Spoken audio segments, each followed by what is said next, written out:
You look at the post-flood world, boy, this is Lord of the Rings territory. This is Narnia. This is all the fantasy films that we've seen with the crazy giants and incredible battles and stuff. This stuff really happened. As I started looking at the scriptures, man, we're not taught this in Sunday school. We're not taught this in church, but when you, like I said, you plug in the Nephilim equation into this whole thing and you take the scriptures literally and stop trying to make it all an allegory, a metaphor, symbolic, wow, there's a lot of stuff going on there. So you see what I've already depicted in the latter half. This is part of a chart that I'm creating. You see at the top I have day 2 and 3. Remember where Scripture says that a day with the Lord is 1,000 years and 1,000 years is a day? I went with that premise to create a chart. So at the bottom there you see 2,000, 3,000, and there's another part of that for day 1. And so I'm building a 7-day chart for 7,000 years of human history. And I'm trying to fill in all the blanks of the stuff that I see going on in Scripture in a visual format. This is day 2 and 3. So you got the latter part of day 2 is where you have the corruption of all flesh, you have the flood, and then roughly 100, 150 years after the flood, you have the creation of the Tower of Babel. And that whole deal, Nimrod's born. But you see you got this giant right there. It's right, his foot's standing on the flood. That's right after the flood. I would depict him as Amorius, the father of the Amorites, son of Canaan. And after that, he's got sons, Arba, Anak. The giants start to fill up the land. The Israelites are going in there, and they're fighting wars against giants. I mean, this is Lord of the Rings, cool stuff. You want to get your teenager excited about the Scriptures? There it is. And it's real. So, as I started to look at instances that may be pointing towards post-flood Nephilim, I found a few of these that I'm going to highlight here for you. Post-flood accounts of Arphaxad's son Canaan. We'll start with him. Arphaxad was one of the sons of Shem. I found this nugget in Jubilees 8, verses 1 through 5. In the 29th Jubilee, in the first week, in the beginning thereof, Arphaxad, who is Shem's son, took to himself a wife, and her name was Ras-Uijah, something like that, the daughter of Susan, the daughter of Shem's son Elam. And she bare him a son in the 3rd year in this week, and he called his name Canaan. And the son grew, and his father, Arphaxad, taught him writing, and he went to seek for himself a place where he might seize for himself a city. And there he found a writing which former generations had carved on the rock. And he read what was thereon, and he translated it and sinned owing to it, for it contained the teaching of the watchers. So here we have Shem's son producing a son. He teaches him how to read and write, and he goes out to go build a city, and while he's out there, he finds some writing from the pre-flood world that was apparently written or contained the knowledge of the watchers. And he did whatever it had to say, apparently. And he says there at the bottom, and he wrote it down and said nothing regarding it, for he was afraid to speak to Noah about it, lest he should be angry with him on account of it. Yeah, you think Noah would be a little bit upset? What are you doing? We just came off this boat thing, remember? It wasn't that long ago. Whew. So here we got this very peculiar situation happening there. Now, I will say this about this particular character, Canaan, is we don't find him in the lineage of Genesis 10. So I don't know what to do with it. Either throw Jubilees out and say it's garbage, or maybe Jubilees is giving you the reason why he was excluded from the patriarchs there in Genesis 10. Just throwing it out there. It's just a story that I found. Take it for whatever you think it's worth. Canaan. Now, of course, we do read a lot about him and his descendants in the Scriptures. Canaan, his lineage is given in Genesis 10, verses 15 through 19. These are the ites, all the different ites that the children of Israel constantly had to deal with. And by that, I mean kill. This is where God says, go into that village, go into that city, kill the women and children, the animals, the men, kill everything. These guys.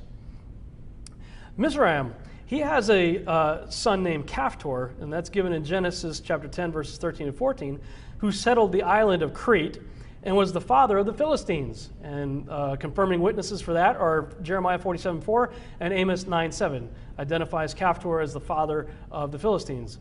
We know of some giants that came from that group of people, don't we? Goliath and his brothers, right? We also know by reading history and reading some of the mythologies of other cultures that really all of Greek mythology came from this place. So could it be that the Greek gods, the myths of the Greek gods, are actually all based on the offspring of this individual here? The evidence seems to suggest so. Cush, he married his daughter Semiramis. So at some point his wife gave birth to Semiramis, and then he later married her, and that union produced Nimrod, whom he named, this is interesting, hey, let's name our son, We Shall Rebel. What do you think? He named his son the rebellious one. He didn't have time to rebel. He was just born. He names the kid the rebellious one. Well, what do you do with that? Right? And Scripture tells us that Nimrod began to be a mighty one in the earth. That's that word Geborim again. Gebor. He began to be a Gabor. Now, we can look at that and say, well, Nimrod simply became a strong and powerful man. He just became a tough guy. Or we could say that Nimrod began to become a giant himself. Or we could say Nimrod began to become a hunter of giants when you look at that text. I would suggest that you could take all three to be true. I believe all three of those are true. The Septuagint just kind of clarifies it all for you. And I lean towards the Septuagint's version of this because this is a lot closer to the original source material. I mean, if you look at when the Septuagint was written, this was written by Hebrews who spoke and read Greek. They had the original subject matter. They're a lot closer to the original subject matter than King Jimmy's boys were. A lot closer. And so they said right off the bat, he began to be a giant. So I'm going to go with that. Okay. I think Scripture testifies that Nimrod became a giant. And that is confirmed by numerous other sources when you get outside and look at the cultures of other people. And I talk about that extensively in some of my other materials in the back there. This is from an episode of Fringe, just fairly recent episode. My wife and I enjoy Fringe. Listen to what they say. That they're analyzing the body of a animal-human hybrid that they discovered. They found an animal-human hybrid, and they're checking it out. And listen to what they have to say, but think about Nimrod, because it says that he began to be a Geborim, and I believe the context there for Geborim is giant. So he began to be a Nephilim, or an offspring of the Nephilim, a Geborim. He began to be a giant. I'm thinking this episode of Fringe just tells you how that may have happened. So with that in mind. You see these? They're track marks. We think he was injecting himself with whatever that stuff is. What's that? Just here. Huh. It looks like a tattoo. Hey, Walter. You come here for a sec. Take a look at this.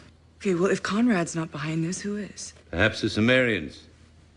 This tattoo is cuneiform. I'm not sure of the significance of the symbol, but I'm fairly certain it's Sumerian. Yep, I was right. Here it is. I remember reading it means renewal or rebirth. There's been some rumblings lately about a group out there. A cult, really. As far as I can see, they're just whack jobs. They're obsessed with the guided evolution of man.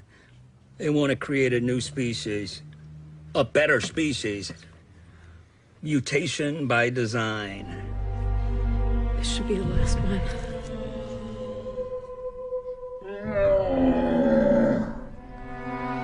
Just think how special you're gonna be. How special we're both gonna be. Like Adam and Eve. Walter, take a look at this.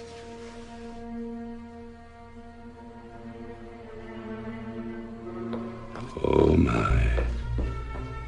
In the Department of Guided Evolution, this is indeed a great leap forward.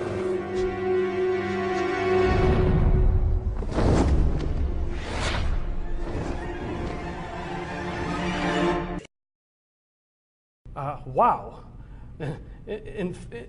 Using retroviral DNA, they're rewriting people's genome. And they're talking about the Sumerians there and the Assyrians and all that stuff. What Nimrod? That fits Nimrod, doesn't it? He's an Assyrian, right? Sumerian culture, all of that mythology and stuff. I talk a lot more about Nimrod becoming Geborim. Nimrod began to be, and these materials right here, of course, my whole Babylon Rising series there, and book, DVD, and audio book, as well as my DVD, the Mythology and the Coming Great Deception. I give a lot more detail there, so I'm not going to go into it here. But I think that Fringe episode may help us understand what may have happened in the post-flood world, maybe even with Canaan as well. Maybe that's what Canaan discovered, whatever that writing was on the rock, how to do some of these things. I don't know, just putting it out there. But with regard to Nimrod being a giant and also a hunter of giants, as I started to look into Baalbek, I found some things that would confirm that notion, I believe. Again, looking for more than one witness. The history of Baalbek reaches back, and Baalbek is like in Lebanon, the region there. The history of Baalbek reaches back approximately 5,000 years. Excavations beneath the great court of the Temple of Jupiter have uncovered traces of settlements dating to the Middle Bronze Age, 1900 to 1600 BC, built on top of an older level of human habitation dating to the early Bronze Age, 2900 to 2300 BC, which makes it roughly contemporary to the Tower of Babel. The Baalbek was built about the same time or shortly thereafter the time of the Tower of Babel. And I found this quote from an individual by the name of Michael Aloof, page 41 of his book, History of Baalbek. He says, after the flood, when Nimrod reigned over Lebanon, he sent giants to rebuild the fortress of Baalbek, which was so named in honor of Baal, the god of the Moabites, and worshippers of the sun. See that stone right there? That thing's huge. You can see the size comparison with the guy that's standing there. That's roughly a 6-foot tall man standing on the end of that stone right there. Now, modern historians and archaeologists will look at that and scratch their head and go, we don't have any clue. How in the world did somebody quarry that rock? How did they carve that rock? How did they move that rock? Nobody can understand that when you're trying to look at it with that frame of mind. 6-foot tall guy. Looking at our resources today, we couldn't move something that big. Baalbek in particular is a very good example. That has the trilithon. Those are the largest stones in the world ever used for construction. They're so large we don't even know their actual weight. Those stones were somehow quarried, moved 5 miles, lifted 25, 30 feet in the air, and placed together so closely that you can't fit a razor blade or a piece of paper in between them. We have no idea how they did it. We don't have a crane in the world that can lift weights anywhere near what those things are. But if we let the scriptures speak for us, I believe this solves the problem. Amos 2:9, God describes the Amorites. Yet I destroyed the Amorite before them, whose height was like the height of the cedar trees, like the height of the cedars. And he was strong as the oaks. Yet I destroyed his fruit from above and his roots from beneath. Cedar trees start at 35 feet and go up to 150 feet. The cedars of Lebanon, we're in Baalbek, Lebanon, where they're known for their cedar trees. Amos describes the giants, the Amorites. So I scaled Arnold Schwarzenegger up to a 35-foot person, 36-footer, and there's what you got. You imagine 2 guys like Arnold, strong as the oaks, right? Now, that's pretty easy to see how that rock was moved. Hey, Arnold, stop flexing. Get over here and give me a hand. Stop showing off for the camera. I need some help here. That totally explains the megalithic structures all around the world. Let the scripture speak for itself. It tells you there were giants in the earth in those days, and also after that. That being before the flood, yes, and also after the flood as well. Just not by multiple incursions. Josephus, historian, also describes giants. They were, till then, left the race of giants who had bodies so large and countenances so entirely different from other men that they were surprising to the sight and terrible to the hearing. These were horrific creatures. Josephus writes about these as a historian in the 1st century. And he actually says that the bones of these men are still on open display in his day. So apparently they had a little museum of the conquered giants the Israelites wiped out. Here's the bones of the giants right here for everybody to see. All post-flood giants in the Bible are referred to as offspring of other giants found in the lineage of Canaan, Mizraim, Cush, and possibly Japheth. And I put in parentheses there Gog and Magog. I can't confirm this from Scripture. I don't have scriptural confirmation for this. However, historically speaking, there's a lot of evidence that Gog and Magog were giants. In fact, every year they have what's called the Lord Mayor Parade in the UK, where they march these 2 huge giants called Gog and Magog through the cities. 2 big giants. I stood on the Great Wall of China in 2006. Come to find out that the original name for the Great Wall of China was the Ramparts of Magog.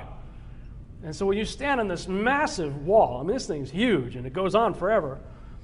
That's not just to keep out Joe Blow's 6-footer out. It makes sense that they may have been trying to keep out a whole bunch of, 35-footers maybe. God wiped these giants out with Israel's sword.